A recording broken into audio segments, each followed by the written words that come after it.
feel. Hi, my name is Abby Jarvis. I am the nonprofit education manager over at Qgiv. And there's the nonprofit education aspect of it. My whole job is to understand fundraising data, understand how donors want to interact with you, understand how to inspire them to support you, how to get them to register for your events, and then how to keep them coming back to you.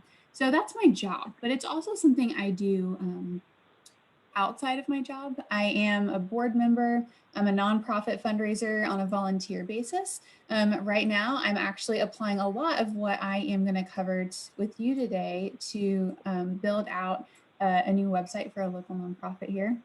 And then this is just something that I'm super passionate about. So I'm going to throw a lot of information at you in a pretty short period of time, but I was going to encourage you to please ask questions. I'm going to be asking you some questions as I go through my presentation, just to kind of get a feel for what you're looking for, what you're doing, and how I can kind of tailor the information today to help you specifically.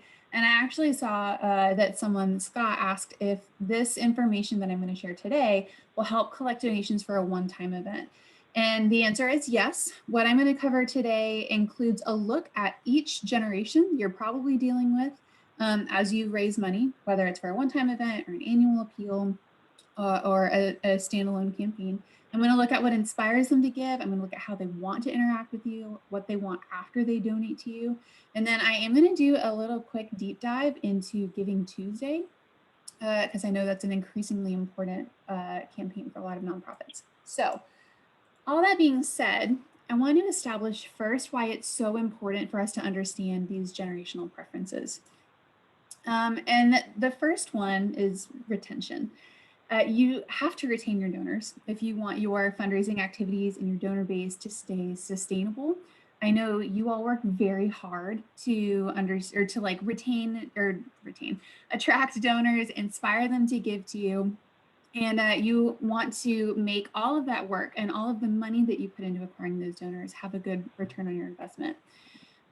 Keeping them around will boost your return on that investment, but we know that in 2020, donor retention rates hovered around 45%. So that means that the average nonprofit is losing more than half of the donors they acquire every year. So understanding how your donors want to interact with you is a really important part of hanging on to those donors and keeping them coming back again and again, so the money you invest in acquiring them has a better return.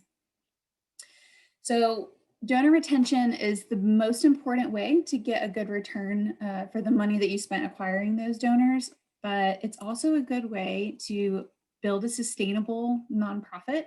And one really important way to build that sustainable nonprofit is reducing something called your dependency quotient.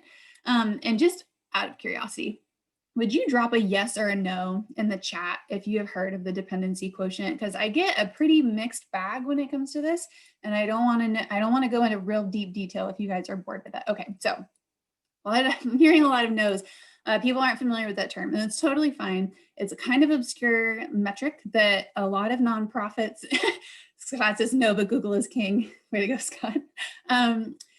So the idea of a dependency quotient takes a look at the number of donors you depend upon for your revenue.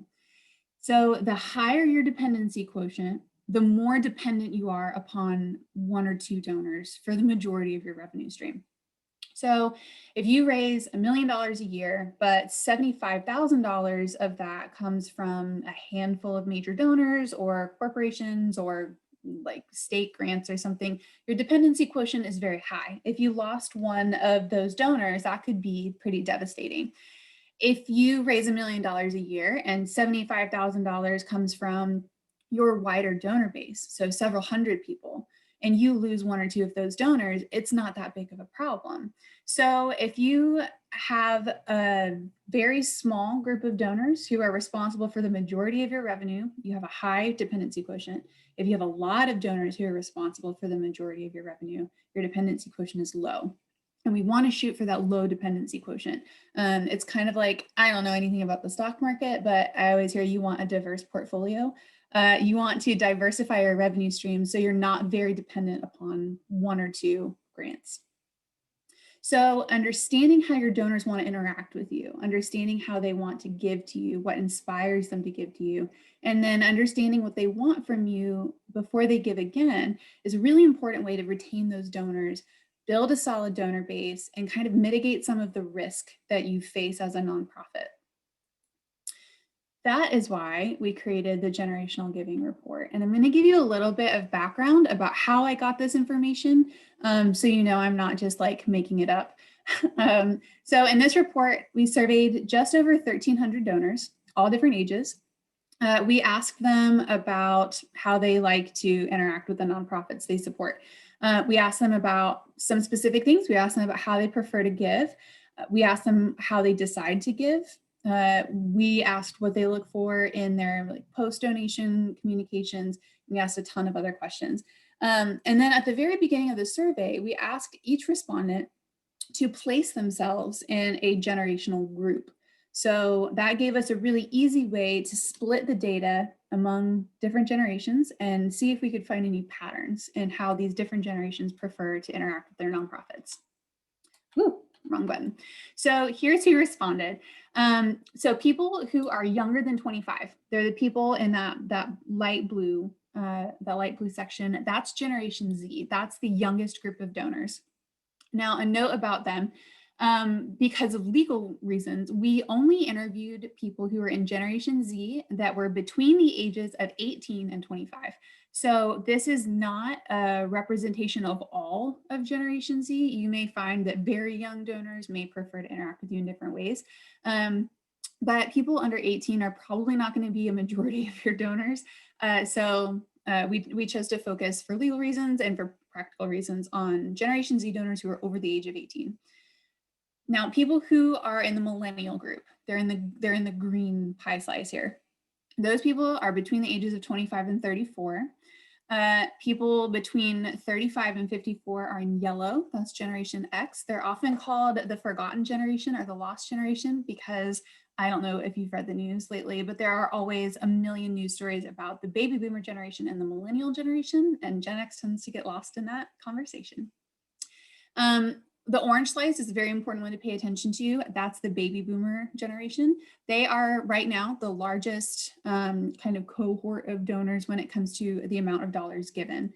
That is shifting, but right now the majority of your donor revenue is going to come from the baby boomer generation. Now, I want to point out this little dark blue slice here. We asked people how old they were, and only I think 2 or 3 said that they were over the age of 73. So that's the greatest generation. That is not a large enough group to draw any real good conclusions about that generation's preferences. So what we did was we folded those responses into the baby boomer generation. So those donors still gave us our insight, but we looked at them as part of the baby boomer generation because it would be foolish for me to tell you this is how to connect with these older donors when we only had 2 people share how they prefer to talk to us. So there's a baseline. The similarities between generations helped us establish kind of an idea of the larger group that we were dealing with. So these respondents are kind of on average, like your average donor. People from all different giving levels were represented. We had major donors. We had lots of donors who gave like $5 and $10 at a time. But the average user was a smaller donor who gave between $100 and $500 a year to charity, not one charity, to all charity.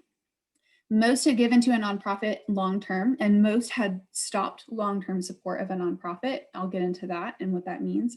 So when we look at this data, we're getting a pretty solid picture of like the average donor in your database and the average donor who interacts with nonprofits. Each generation has slightly different preferences about the kinds of causes they support. And because this is significant, it gives you kind of an idea of what causes different generations are passionate about. But I do want to say that this shouldn't like change your fundraising strategies. You could be an environmentally focused nonprofit and those tend to be most popular with Generation Z donors, but you could still have the majority of your donor base be in the baby boomer organization. So this is an overview of what causes each generation tends to support. And it can help get you some context around the data I'm going to show you, but don't freak out if you are like trying to find Gen Z donors or millennial donors and you don't fall into one of these categories. So now that I've gotten all that out of the way, we've set the baseline for who we're looking at, how we got this information. Now I'm going to show you the fun part, which is looking at each generation, understanding how they decide to interact with nonprofits and what they want, and then how we can keep those donors coming back again and again. So baby boomers, probably your most important group of donors. This is how they decide to give. So a little less than half of baby boomer donors will actually do some pretty intense research into your organization before they decide to donate. So around 45% of donors in this age group will research you first.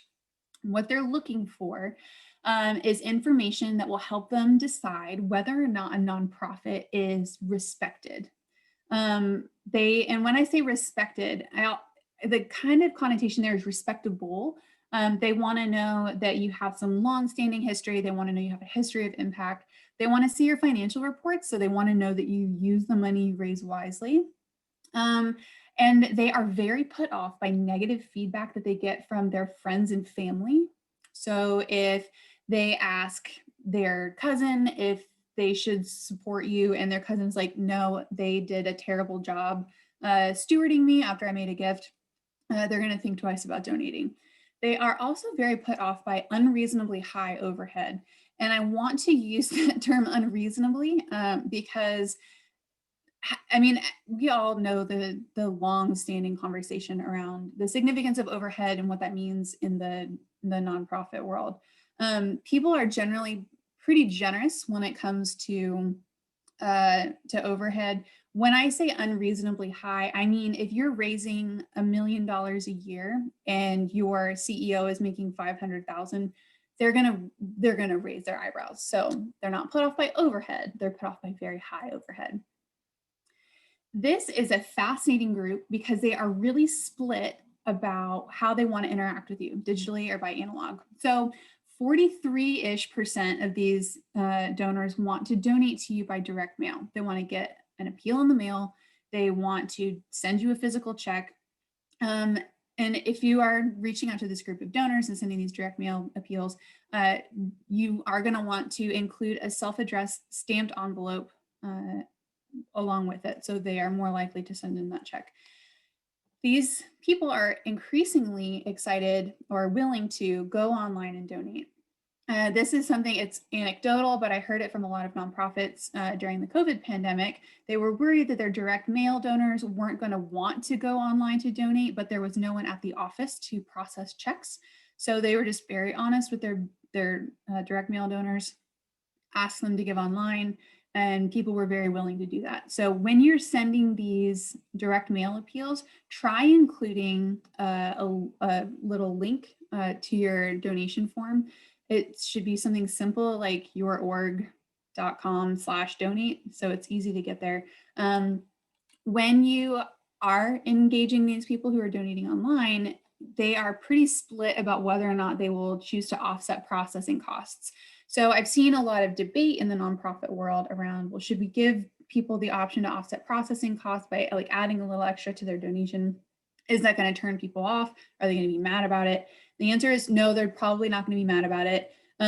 Some of these boomer donors are going to see processing costs just as kind of the cost of doing business, but half of them will probably offset it. So throw that option on there. It's not going to make anybody mad.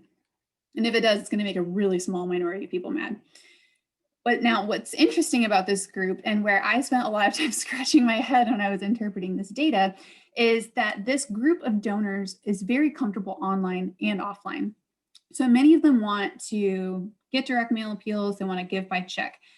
What's interesting is that a third of these donors want an email receipt, and only 25% want a receipt in the mail. So you have 43% of these donors want to write you a check, but only 25% of donors want an email receipt. So one thing you can do to kind of engage in that way is if you have a direct mail donor send you a check, you can follow up with them and say, hey, thank you so much for your support.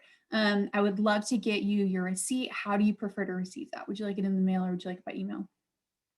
Um, this group is one of the groups that is, I don't want to say that they're least interested in updates, because that's not true. Updates are very important to this group. They want to know how they made an impact, but they don't need updates as frequently as some of the other generations that we're going to look at. So they generally want to hear from you on a quarterly basis, if they want them at all. And they are open to receiving updates by email and by direct mail. When they do get those updates, the best way you can make a donor in this age group feel wonderful about donating is showing them that you use their money wisely. So they're very interested in seeing financial reports that show how the money was used. So do consider sending that to this group. We are going to see a wildly different set of data from the Gen X group. So we saw that around 45% of baby boomer donors will research you before giving. That jumps up to over 60% for this younger generation, Generation X. When they're looking, they are not as interested in financial reports. They're going to look for testimonials from your clients, and they're going to look for input from their family and friends.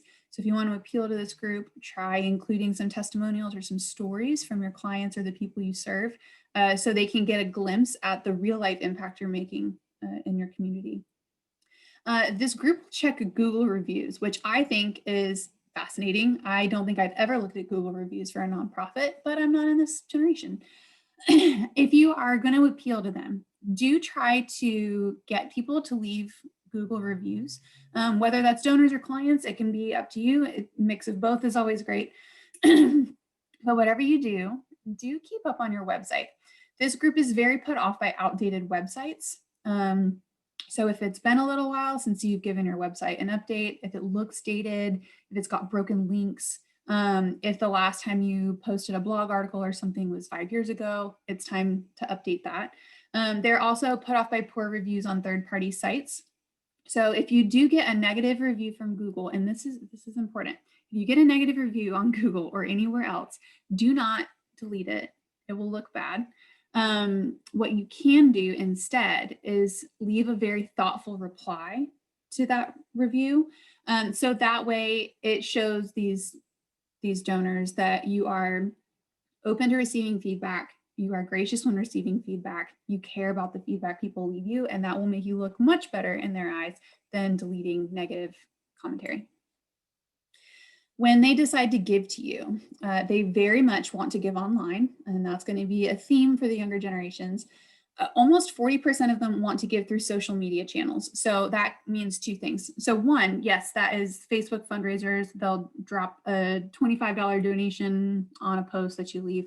But it also means that they're very open to clicking through to your online donation form from the social media channel. So when you are posting appeals on Facebook, or if you're updating your group on your event, if you're 30%, or if you have 30% of your goal left to raise, link to your donation form, people will click on it and donate.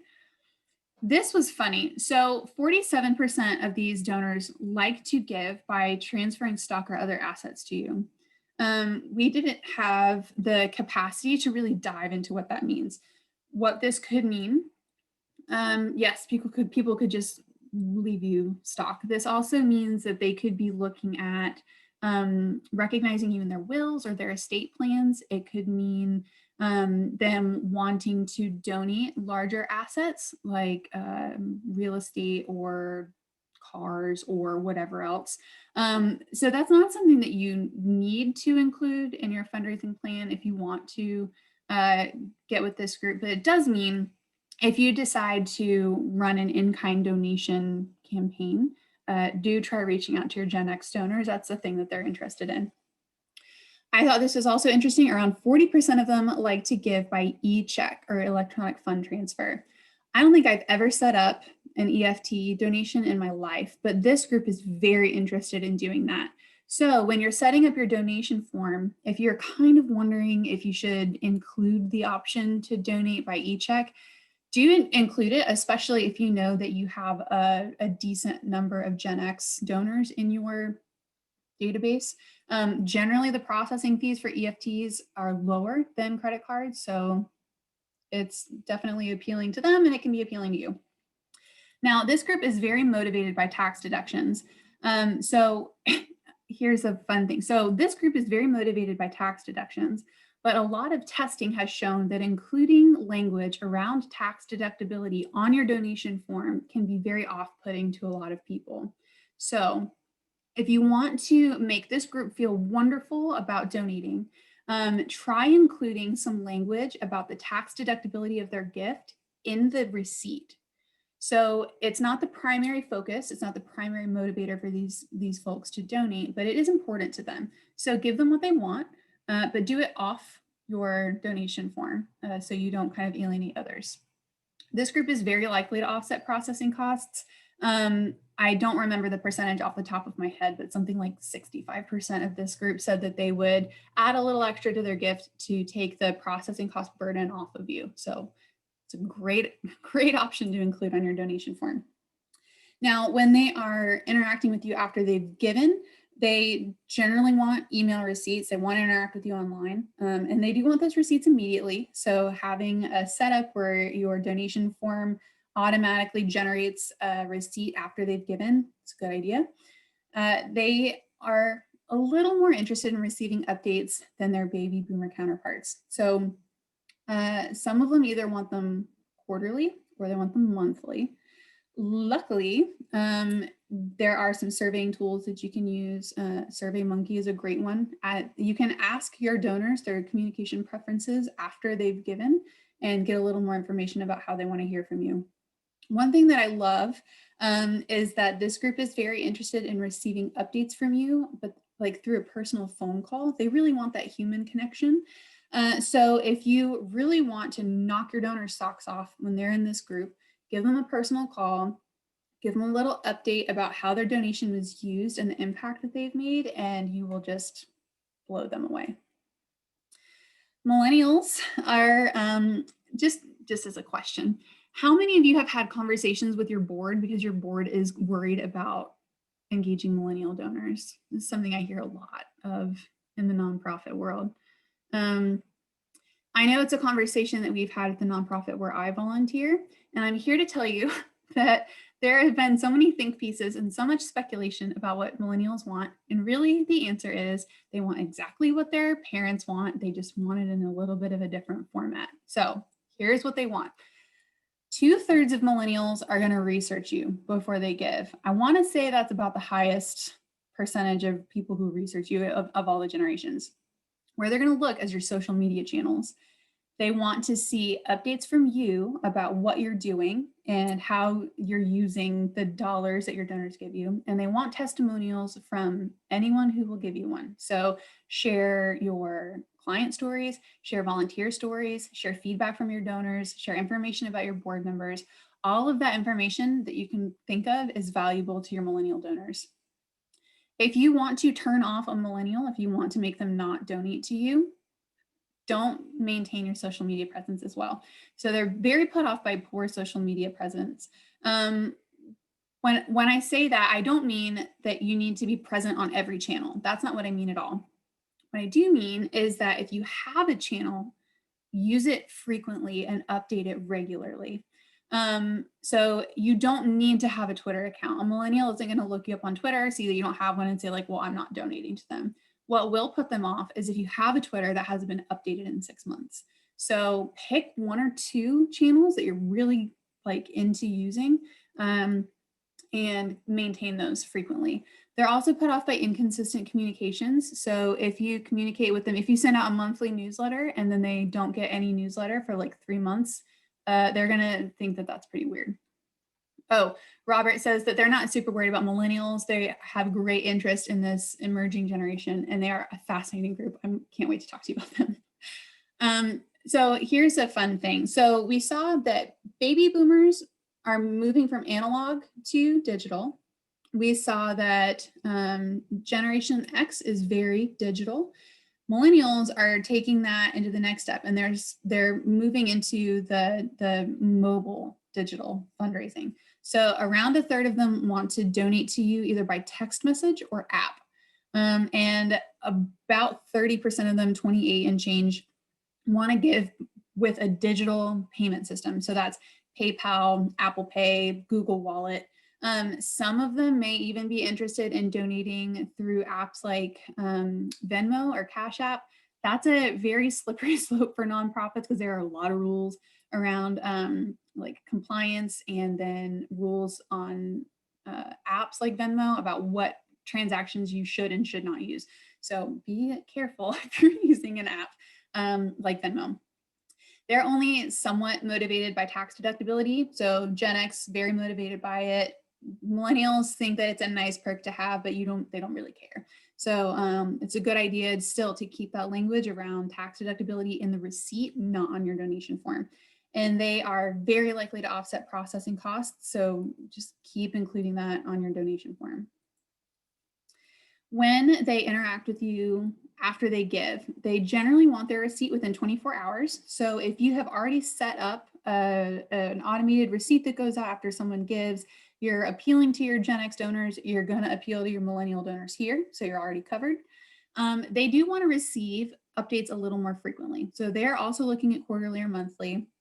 But what they'll do is they are more willing to do the legwork to find those updates. They want to see stories in particular. So Gen X wants testimonials, millennials want stories. So you can kind of mesh those together and make something that works for everyone.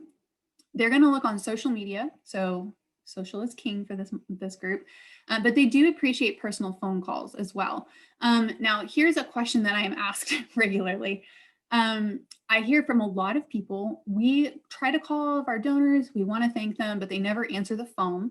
Is a voicemail as good as a conversation? And the answer is yes. If you call a Gen X donor or a millennial donor, they're probably not going to answer the phone. I don't know about you guys, but if I get a phone call and I don't recognize the number, I don't answer the phone. And they probably won't pick up for you. That's okay. It doesn't reflect on you at all. Leave them a voicemail. Tell them that you really appreciate their gift. Tell them that you wanted to say thanks. Don't ask for another gift. Just say thank you. It doesn't need to be a long message. It doesn't need to have a script. Just say thank you and tell them a little bit about what that money will accomplish, and you will blow them away. Now, here is the group that Robert is so excited about. We're going to look at Generation Z. So Generation Z, I may call them Zoomers. That's what the Gen Z, I call them kids. That's what the Gen Z kids at Qgiv call themselves. They call themselves Zoomers. So here's all about the Gen Z kids. So 57% of them will research a nonprofit first. So it's a dip from the millennials. What they're really going to find inspiring is stories about people that you are helping and that they will help by donating to you. Where they're going to look is social media first. So you're already wanting to keep that up because your millennial donors are looking there.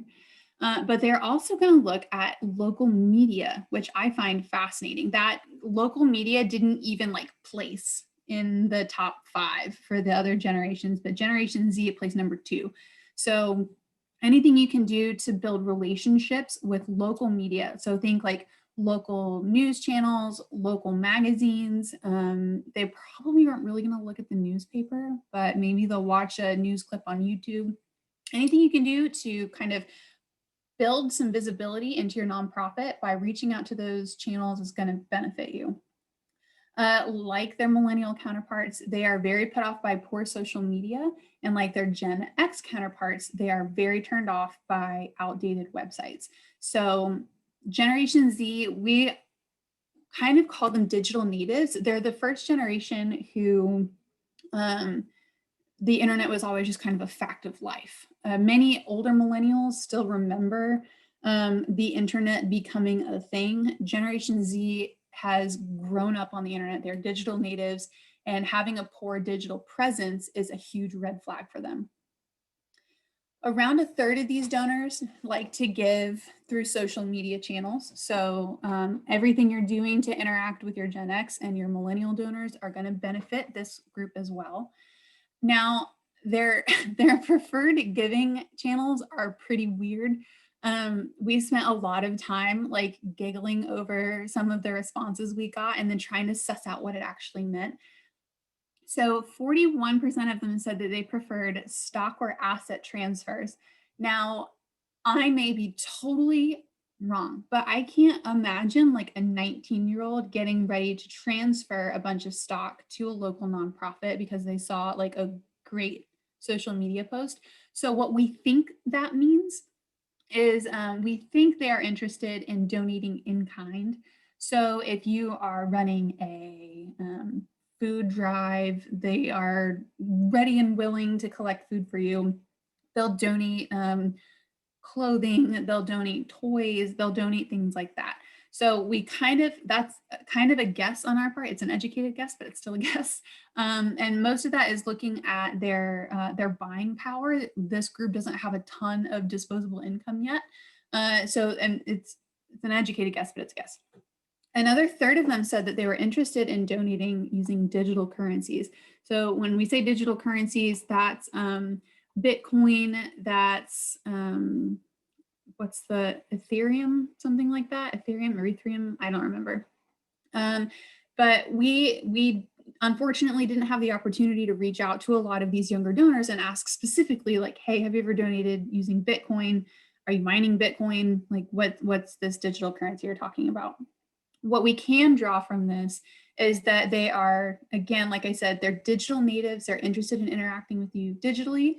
And that is going to be how you build relationships with this group.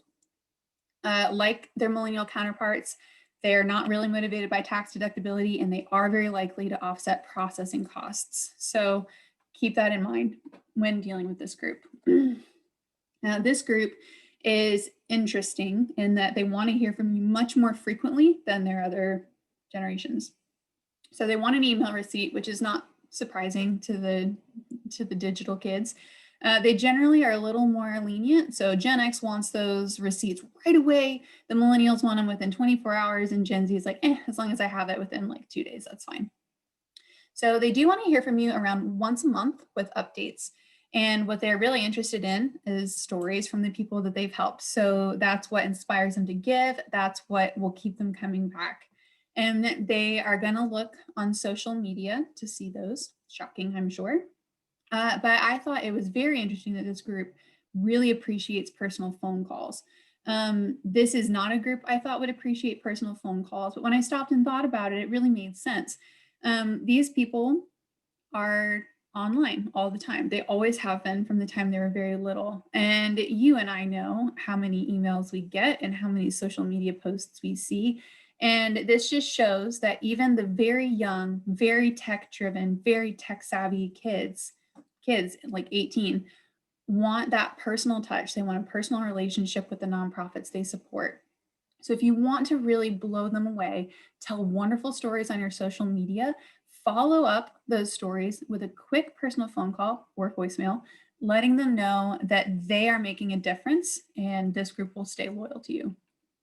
So we looked at 4 generations, all with their own different preferences, all with their own different communication styles. So how can you possibly give everyone what they want? And here are a few takeaways here. So keep your social media channels and your website active and updated. That will appeal to the 3 young generations, and it will also be very useful for the baby boomers as they are looking to vet out your organization and figure out if you are the kind of respectable organization they want to support. When you are sending direct mail updates and appeals, start by sending them quarterly and then adjust as needed.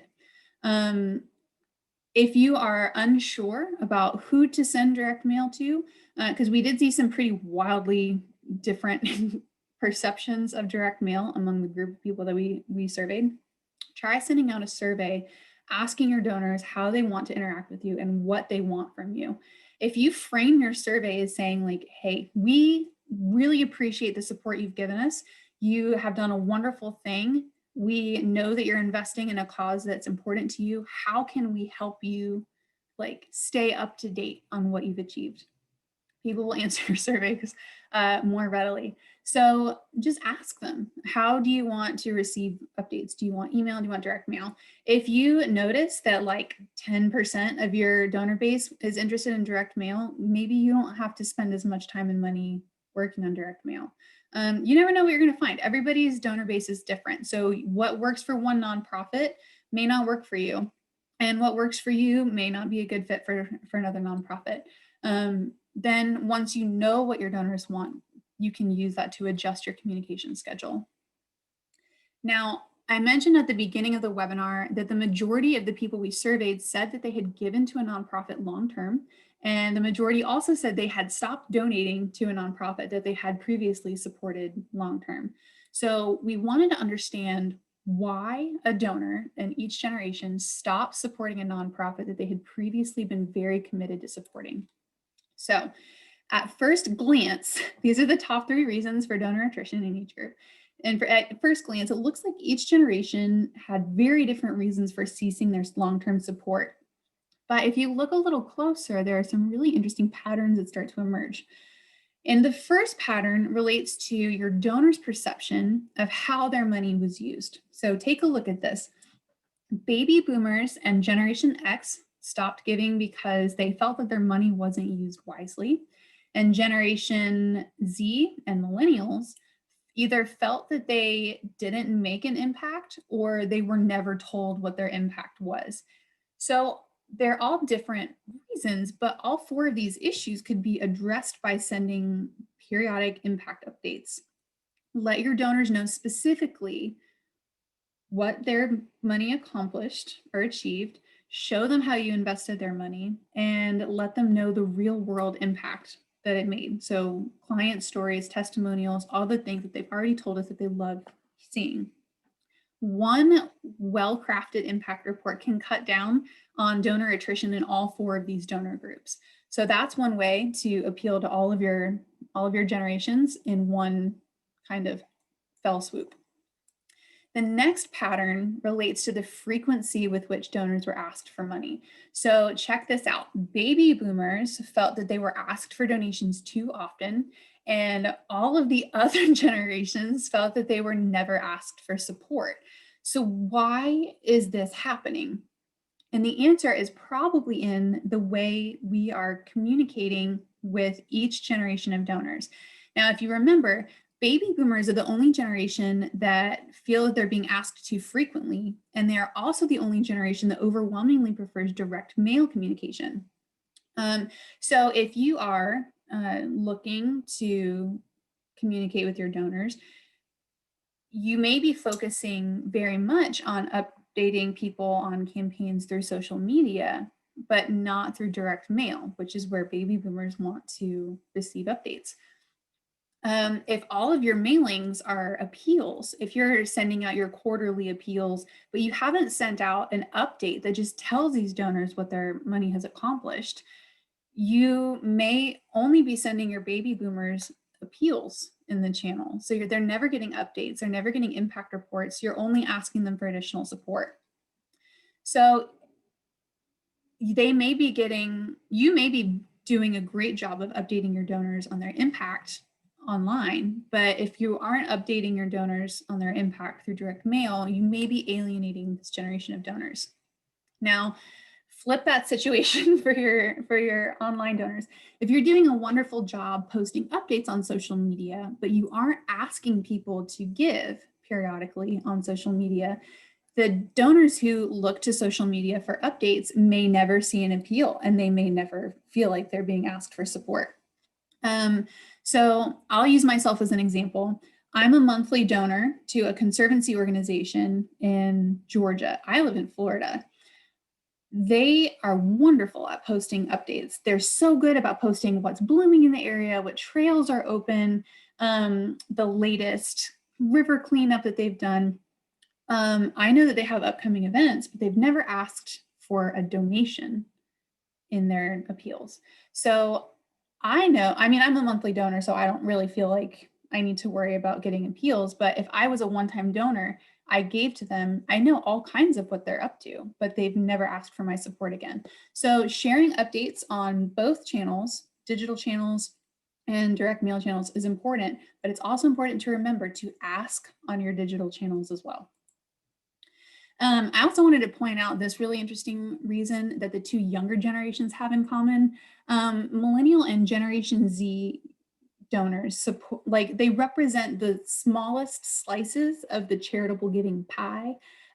They don't have a ton of spending power. They don't have the disposable income that the two older generations have, but they still are important age groups. Unfortunately, many of donors in these generations cease their support because they can't afford the ongoing support, which stinks for you. But it does make them excellent candidates for other kind of pushes. It makes them excellent candidates for peer-to-peer fundraising. They may not be able to donate actual dollars to you, but they can donate access to their personal networks, and they can donate their online presence to raising money for you. It also makes them wonderful candidates for volunteers. They may not be able to write you a check, and they may not be able to like give to you online, but they can give you their time and their talent and their insight. So if you are interested in building relationships with millennials and Generation Z now, that will benefit you in the future, because as they do start earning more, and as they finish college, and as they are kind of moving up the ladder, they will already have a long-standing relationship with you. And in the meantime, they can be valuable ambassadors for your nonprofit. Okay, I'm gonna do a lightning round. We're gonna do Giving Tuesday. Just as out of curiosity, can you drop a yes or a no in the chat and let me know if you participate in Giving Tuesday? I'm very interested in this. Yes, awesome. Lots of yeses. I'm into it. Okay, cool. So as you're planning your Giving Tuesday event this year, here's some data that can help you make like a good educated choice about where to divert your resources, because we all know running a Giving Tuesday campaign is a ton of work, and you want it to be as successful as possible. So here's a breakdown of how everyone in the survey responded. 28% of people had actively donated to Giving Tuesday. 38% said they hadn't given to Giving Tuesday, and only 34% of donors said that they weren't even familiar with Giving Tuesday. So it's pretty high in people's radar. Like, they know what Giving Tuesday is. They may just not have seen a good Giving Tuesday appeal. So here's how each generation looked at it. So only 38% of baby boomers weren't aware of Giving Tuesday, but 45% of them didn't donate. That's kind of a weird discrepancy, but one of the reasons that may be is because this generation prefers to give through direct mail, and Giving Tuesday is largely a digital event. So if you want to increase fundraising from your baby boomer donors specifically, try sending out a Giving Tuesday appeal through the mail. Maybe send it out like a week or two before the day of. They are very motivated by urgent needs. So explain your urgent need and why they should support out of cadence. Like, they aren't used to giving on Giving Tuesday. They will if there's a good reason for it. So give them a good reason. And then do remember to include a remit slip and a self-addressed stamped envelope that they can use to send in their gift. Pro tip: if you're going to send in a remittance slip or include a remittance slip, which I hope you do, try making it a full page remittance slip instead of those little tiny things that you like cut off the bottom of the page. I'm 33. I've got pretty good eyesight. I've got good handwriting, and I still have a hard time like fitting all my information on those little like 3-inch lines.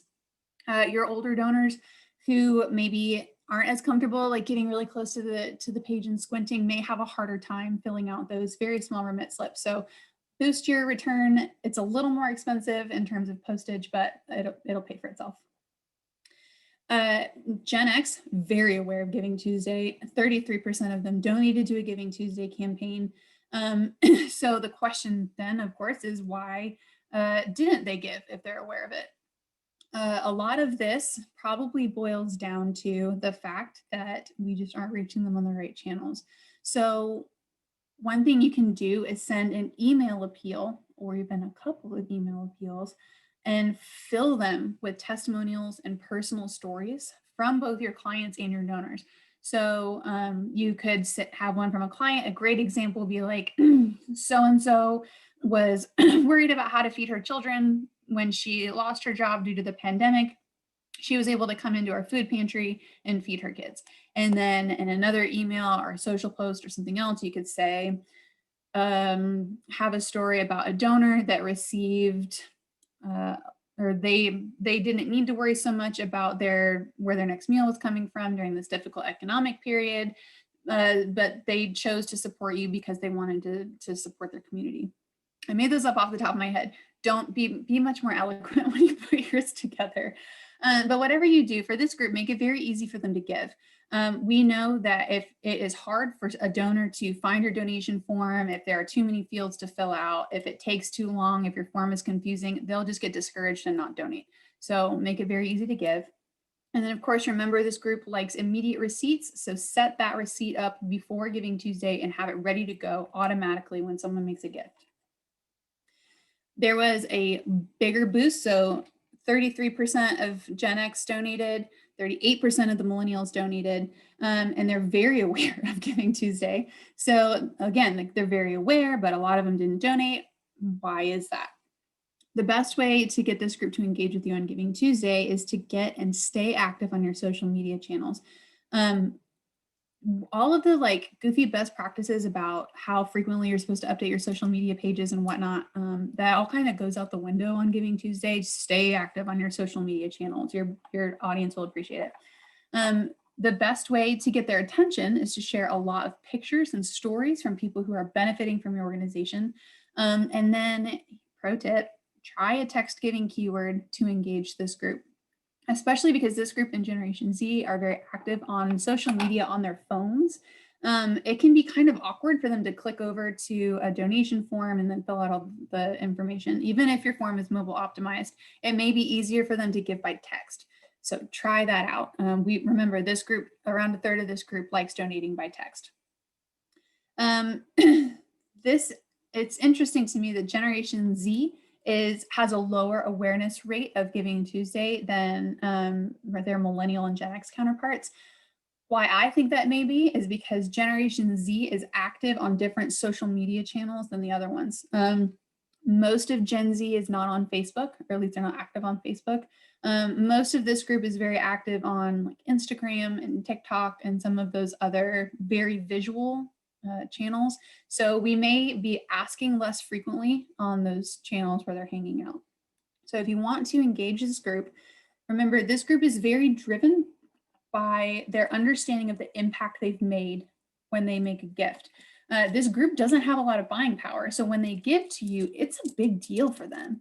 So if you want to engage them, share what the impact is that they'll make when they give to you. If you really want to engage this group, explore a text to donate option, and you may even want to explore outbound text messaging. So that requires a little bit of legwork. To have an outbound text campaign, you need to have a list of people who are interested in receiving text messages from you first. So that's a whole nother topic for a whole nother webinar. But if you have a group of donors or volunteers or younger people that you know are interested in engaging with you and they have opted into receiving text messages, try sending them some very brief appeals by text. And then this is important. If this group cannot support you financially, they do still want to support you. So give them a couple of ways to help, even if they can't make a gift. One thing you could try is asking them to share social media posts, asking them to set up peer-to-peer campaigns, giving them other ways to get involved. So here are some big takeaways. Donors want to give to you, and they're more similar than you think, even though the generation gap is pretty huge. Show your donors the impact they make when they want to give. Each generation wants that framed a little differently. Some people are very interested in knowing that their investment in your cause is used well and there's a return on it. Others are more inspired by hearing stories from your clients.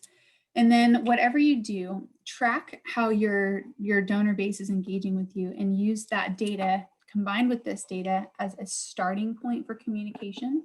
But don't feel like you have to have a communication plan that's set in stone. Communication preferences change and shift. We saw a huge change and shift in how people interact with nonprofits last year. So don't be too married to your communication plan. Do be willing to tweak it as needed.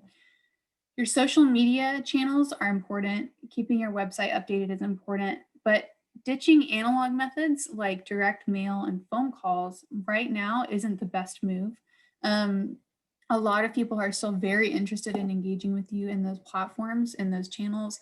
And even the most digital native, phone loving, like social media using Gen Z kid will love hearing from you and getting like that personal analog touch.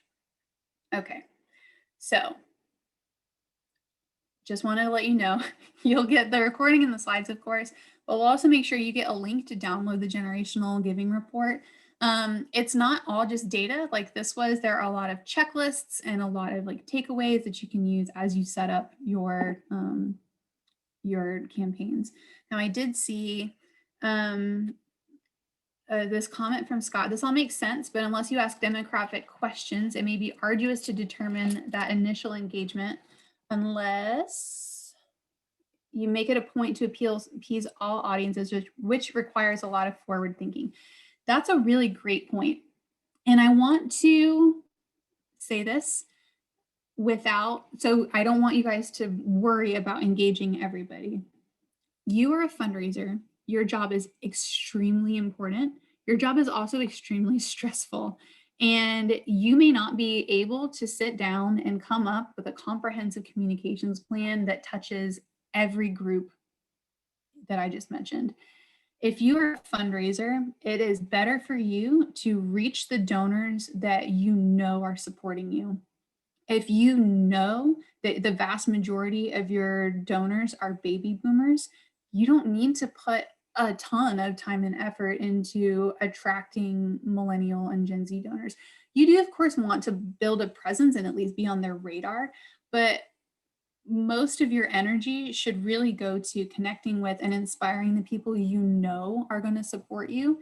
Building relationships with other groups is kind of secondary to that. And I don't want to diminish the significance of having relationships with younger donors, but you are one finite person and you can't do everything. And for your sanity and for your mental and physical health, do what you can. Don't stress yourself out or run yourself into the ground trying to reach every group individually. It is impossible, and it's an ongoing process. So don't stress out too hard. Abby, I'm experimenting with using short video greetings rather than text, emails, and voicemails with donors across all generations. It's generally very well received, and I wonder if you have any insight. That is wonderful. I remember the absolute glee that I had when I got my first like email greeting, or video greeting like that. I remember exactly who it was from. It was from Rachel Muir, who is another nonprofit speaker that I've worked with in the past. And it was delightful. I forwarded it to everyone at Qgiv who I thought would possibly care. The reason that works so well is trends that we're seeing across all of these different generations is they want a personal connection with a nonprofit, and they want to know that they as an individual are seen and appreciated for the support that they've given the nonprofit. So I think the reason people like voicemails isn't because they get super stoked about seeing the little, like, you have a voicemail notification pop up on their phone. That usually actually fills me with a sense of dread because it's usually like my dentist or something. But the joy comes from hearing from a real life person that their gift made a real life impact on another real life person. One thing I say a lot when I'm talking to people is that your donors don't give to your organization, your donors give to other people. So everything you can do to not be Achieve Academy or Achievement Academy, I got mixed up there, or Lakeland Food Pantry or Lakeland Volunteers in Medicine, the more you can stop being that organization and the more you can start being Robert or Alice at LVIM or Erica at Achieve, or the name and the personal connection is important.